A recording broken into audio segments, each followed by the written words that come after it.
මචං මම මේ උඹෙන් නිකමට වගේ අහන්නේ. උඹට ෂුවර්ද උඹේ ඇඟේ තියෙන කෑලි උඹේ කියලා. හිතපන් උඹේ කාමරේ මචං. උඹ ඒක අස් නොකර හිටියොත් මොකද වෙන්නේ? ඒක නිකන් අස් වෙන්නේ නෑනේ. ඒක මචං දූවිලි බැඳිලා, මකුළු දැල් බැඳිලා, කුණු වෙලා අවුල් ජාලාවක් වෙනවා. ඒක මචං යුනිවර්ස් එකේ නීතියක්. හැම මගුලම කැමති කැඩිලා බිඳිලා යන්න. හරි දැන් නිකමට හිතපන් උඹ ගැන. උඹ මචං ජීවත් වෙනවා කියලා කියන්නේ උඹේ ඇඟේ තියෙන පරමාණු සෙල්ස් ට්‍රිලියන ගාණක් අර යුනිවර්ස් එකේ නීතියට විරුද්ධව නෑ අපි කැඩෙන්නේ නෑ කියලා මචං බලෙන් අල්ලන් ඉන්නවා කියන එක. ඒක යුද්ධයක් නේ බං.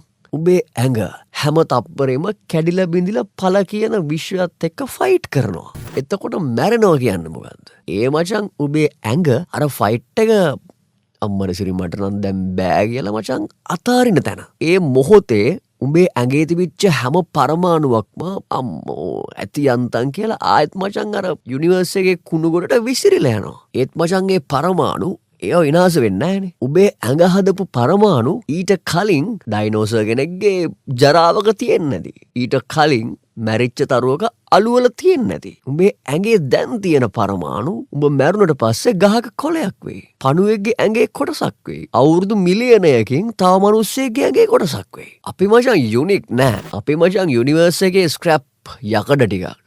තාවකාලිකව එකතු කරලා හදපු සෙකන්ඩ් හෑන්ඩ් බඩුවක් විතරයි. එතකොට මචං කණ්ණාඩියක් ඉස්සරහට ගියාට පස්සේ උඹට හිතෙනවා නම් අම්මඩ සිරි මම පට්ට කියලා. පොඩ්ඩක් හිතපන් ඒ ඉන්නේ මචං උඹ නෙවෙයි. ඒ උඹට කලින් සත්තු ගස් මිනිස්සු දාස් ගානක් පාවිච්චි කරලා දැන් උඹට හම්බෙච්ච කෑලි එකතු වෙලා හැදිච්ච බොඩි එක.